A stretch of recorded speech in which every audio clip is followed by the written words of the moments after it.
Hello guys, today we're going to be bringing you a guide on guided weapons, pun intended. Disclaimer at the start, this is my way of doing things. There are other ways of doing things. So if you watch another video, they might do things a little bit differently. They might have different keybinds or target things in different ways. This is just how I do it. So I definitely recommend that you experiment for yourself a little bit in test drives. They've updated the test drive fairly recently. It's pretty good now. And having a little bit of practice, especially for some of the earlier weapons, which ironically will be the first weapons you get your hands on usually, they're a bit trickier to use. So, a bit of practice can't hurt, right? Honestly, I can't go through all of the weapons. There are way too many to list, so I'm going to be giving you the knowledge on how to understand what you're using yourself. So I would read the stat card, and I would check the properties because, again, every piece of ordnance is going to have its own unique qualities, how hard it can pull, if it has a motor, how long it burns for, what the max release speed is, things like this. But the two major categories that we're going to go over today are how it gets to the target and how it's guided. How it gets to the target, there are pretty much two choices. It'll either be a missile, which will be propelled itself by a rocket motor, or it will be a bomb, which will glide onto the target. As for guidance, there are three main types. There is MCLOS, infrared and TV, which for the purposes of this discussion are basically the same thing, and laser. There will be chapters down below, but the keybinds won't be repeated between chapters because, again, we'll be here all day. So if you want to get all of the keybinds, check the start of each chapter. Another disclaimer, we won't be going over MCLOS bombs like the Fritz X and SACLOS weapons like the HAR-66 found on the MiG-21 PFM. SACLOS weapons are really simple. You just press launch and keep your nose on the target. That's it. Some keybinds that we'll need for all are going to be fire air-to-ground missile, drop bomb, and drop guided bomb. For me personally, I have all of these bound to the same key. It really doesn't matter if you're using the weapon selector. But again, I would review things yourself and use keybinds that are comfortable for you. So first, we're going to be looking at MCLOS weapons, manual command line of sight. The keybinds we'll need specifically for MCLOS weapons are switch secondary weapons. This is your weapon selector. Exit selected weapon mode. This will go back to the default, so you won't have any specific weapon selected. Yaw axis for aimed weapons. This allows you to steer a weapon left and right. And pitch axis for weapons aiming. This lets you aim the weapon up and down. I don't know why they have slightly different names, but one of them is just left and right, one of them's up and down.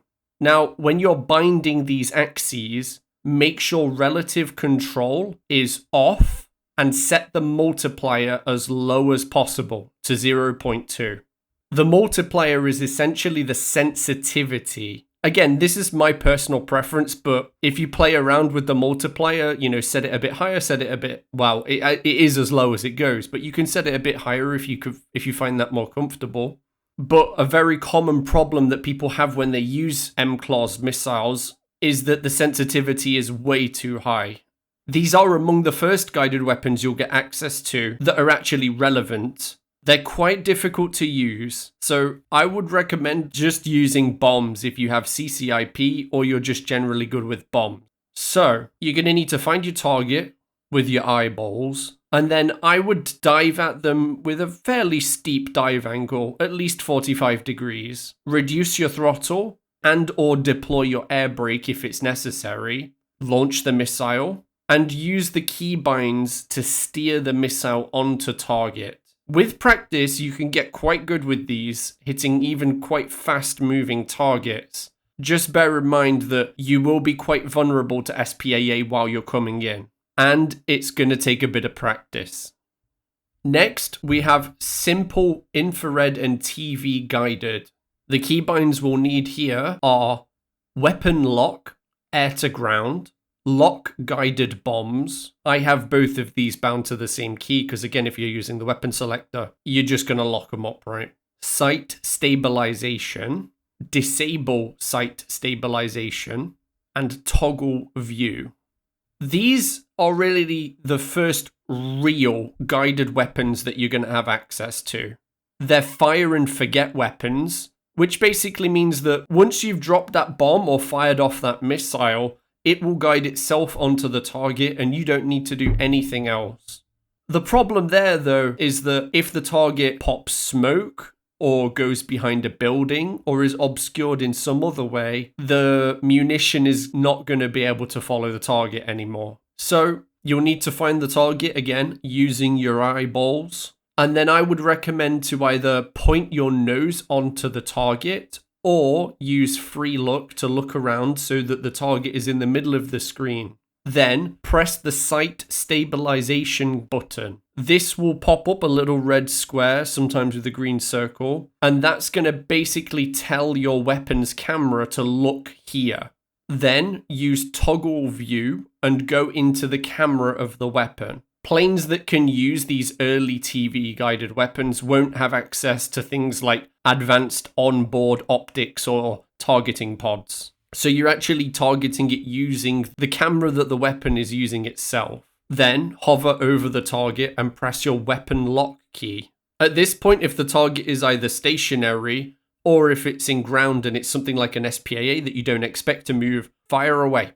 But if the target is moving, you'll need to check that the lock moves along with the target. If you lock the target and then the target drives off and the weapon isn't targeting them anymore, it's just stayed behind while the target's driven off, that means you're not locked onto the target. You're locked onto a point on the ground, and if you fire your weapon, that's what it will target.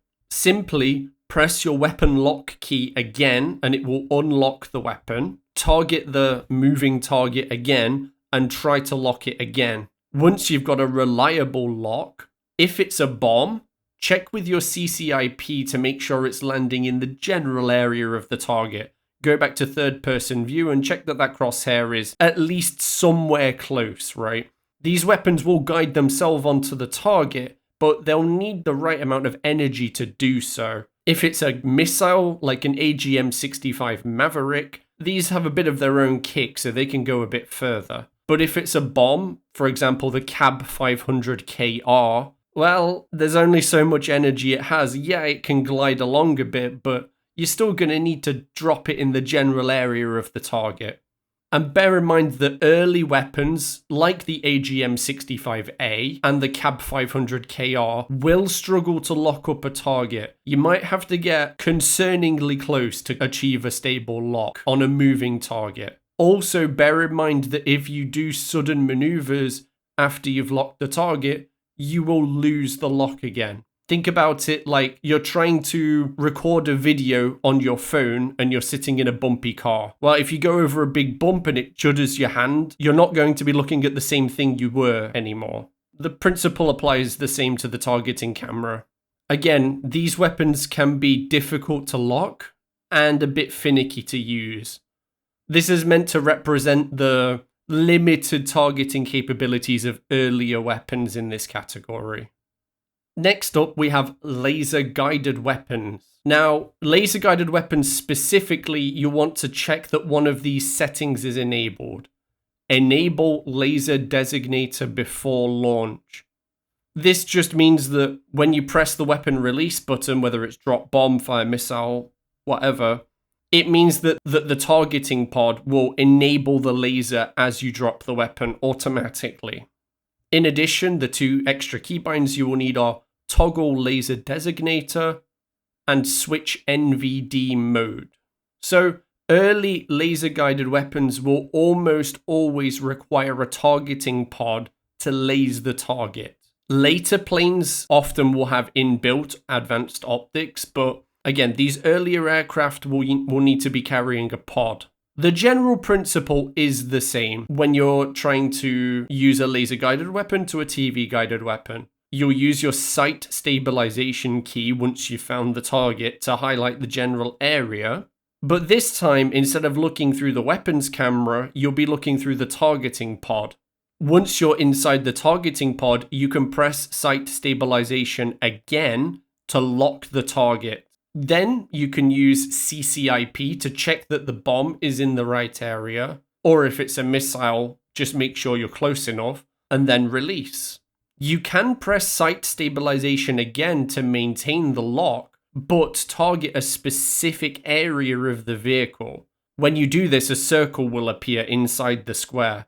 This means that you've activated this targeting mode. If you press it again, it will unlock. But remember, as long as the laser is on, the munition will follow where you're pointing the laser.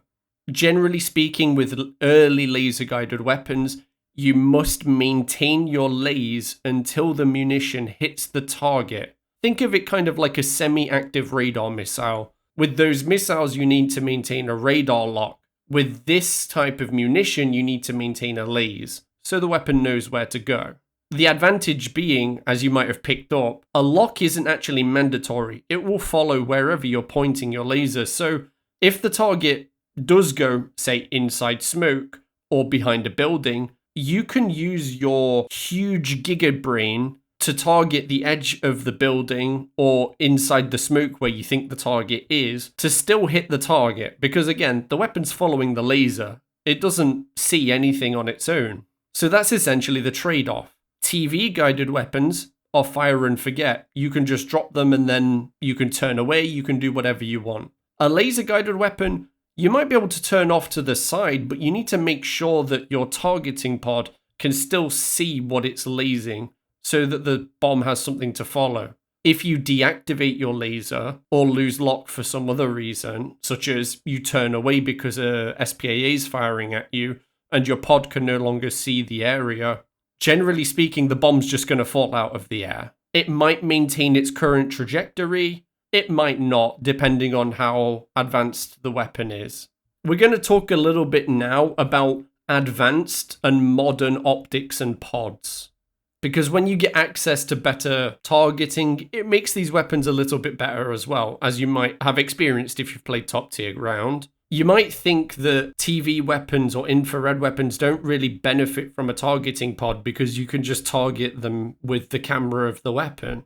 And to an extent, you might be right, but generally speaking, on advanced aircraft, think the F-15E, the Su-34, or the Eurofighter Typhoon either carry advanced modern pods or advanced internal optics with very high levels of zoom, modern thermals, and advanced targeting features that make it a lot easier to spot, track, and hit your targets. You can opt not to take a pod in some cases. Again, you have to check your plane, but targeting pods are usually going to be better than inbuilt optics.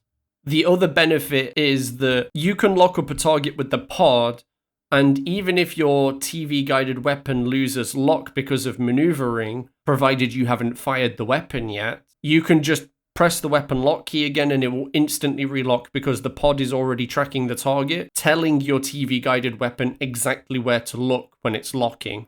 Modern munitions also usually have inertial guidance or GNSS, which allows for them to make basic predictions when the target is lost. That's what IOG stands for, inertial guidance. GNSS is basically GPS, Global Navigation Satellite System. These weapons, think of the GBU-39 small diameter bomb, something like that I showed at the start of the video. These are essentially a cross between laser and TV-guided weapons, taking the worst of both worlds. They're fire and forget, but you target them like a laser weapon, so you don't need a lock, but they're still fire and forget. What you'll want to do is use a targeting pod or inbuilt optics to target the point where you want the weapon to drop, and then simply drop the bomb. They're very good for stationary targets, but they lack any form of tracking, so they can only attack a fixed point on the ground. You can use these as CAS against things like SPAAs that aren't going to move, but remember, there's no way to correct them in flight, so if the target moves, the bomb will miss. So that's everything, guys. Now you are a guided weapon master. And if I've helped you out, maybe chuck us a like, chuck us a subscribe. This topic was voted for by people in my Discord server, so if you want to vote for what's coming up next, maybe check out the links in the description. Thank you for coming, and I will see you in the next one.